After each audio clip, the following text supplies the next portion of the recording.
Welcome back to Church Shift Garage. Today we are going to be doing the brakes on my 2017 Mustang GT. I do not have the Brembos, I have the Mustang GT Premium, not the Performance Pack.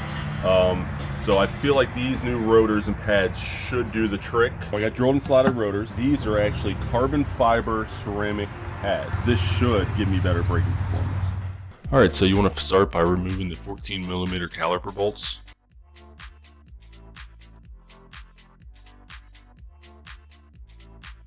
There is a subframe behind the rotor that you can rest the caliper on so it's not putting strain on the brake line.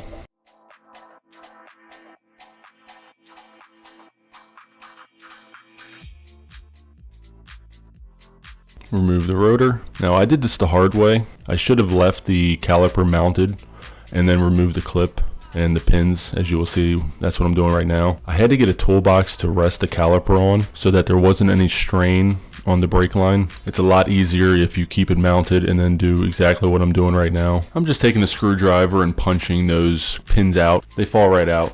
Very simple. And then use a C-clamp to compress all 4 pistons. Like I said, I do not have the Performance Pack. The Brembos are 6 piston, I believe. These are just 4. Okay, so when you're changing your brake pads, you will notice on the old one, it's almost like 2 different metal clips. You only need the top one, because this metal clip is kind of similar to the metal clip that's already on the new brake pads. So you want to take the metal clip and you want to transfer it over. When you do that, make sure that whatever side you grab, it matches up. The wear indicator matches up with that side. Okay, and you put it on exactly like it was on the other one. I'm gonna go and clean this up. All right, so I'm gonna clean these pins up. This is what drives through and holds the pads in place. Some brake clean on them. We're gonna be applying some silicone to it, so don't worry about making them too dry or anything like that. It'll be fine. Make sure you get the brake lubricant all over the edges. Pretty much any point that touches of the caliper, you want to lube up so that it doesn't squeal. New pads just slide right in. Slide one pin in. Put the bracket on. Slide the other pin in.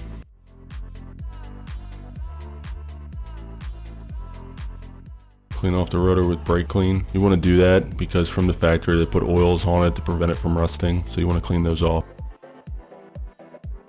Now you're going to put the caliper back on, hand tighten the bolts, and as you can see, you can move the rotor in one direction to give you more access to the bolts in the back. It makes it a little bit easier on you. These are 14mm caliper mounting bolts, and you need to torque them down to 85 foot-pounds.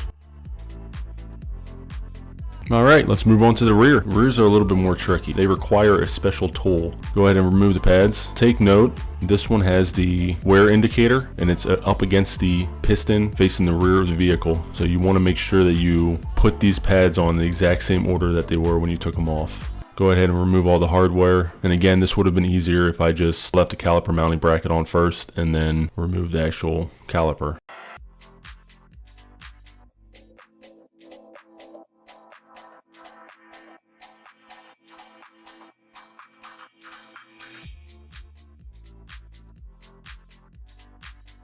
Alright, so we're going to put the new pads in and the hardware. You can tell how to put the hardware in. These slots go into here, and these little grooves right here take the grooves from the bracket. This goes in just like that. And just remember, on the rears for the driver's side, wear indicator goes on the back near the piston and also towards the rear of the vehicle. Grab your grease.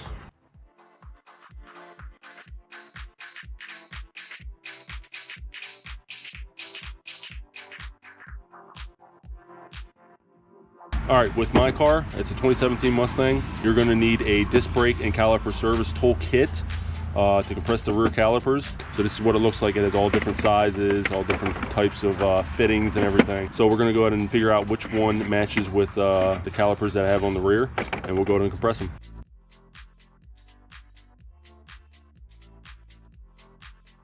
And you'll notice in a second that the boot actually comes up on the piston.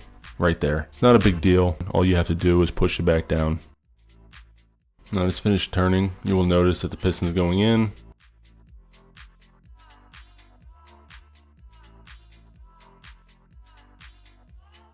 And this is the part where you just kind of push around. Now you do want to be careful. I did take a screwdriver to it just because the back part wasn't, and I was kind of prying it towards me a little bit because it just wasn't going flush. You still got to be really careful with that. You don't want to rip that boot open. Now you want to add some anti-seize to the hub to prevent the rotor from sticking later on. And put the rotor on. Add a lug nut to keep it sturdy. Alright, put the bracket back on the rotor. Hand tighten the bolts and put the pads in. Now we're going to put the caliper back on.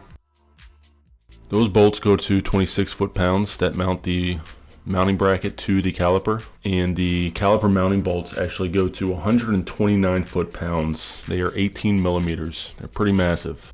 Thanks for watching. Please like, subscribe, and hit that notification bell for more Trick Shift Garage content. See you on the next one.